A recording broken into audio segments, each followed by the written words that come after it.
Magandang hapon sa mga giliw nating tagapanood. Isang kwento na naman ang ibabahagi namin sa inyo.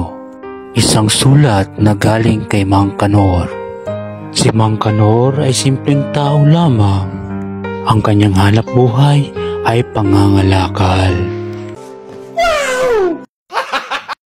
Joke lang po mga boss. Bali yung mga boteng hinugasan po natin ay gagamitin po natin yan para paglagyan ng dishwashing liquid. Kaya po mga boss, umorder po ako ng mga sangkap para sa paggawa ng dishwashing liquid.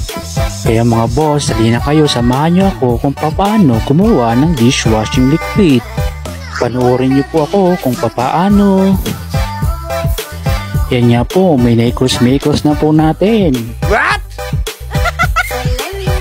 Bali mga boss, 45 minutes mo din pong paghahalo-haluin yan para makuha natin yung tamang timpla at lapot. Bali pagkatapos po nating haluin ay tatakpan po natin, dapat po walang singaw. Palipasin po natin ng 12 oras.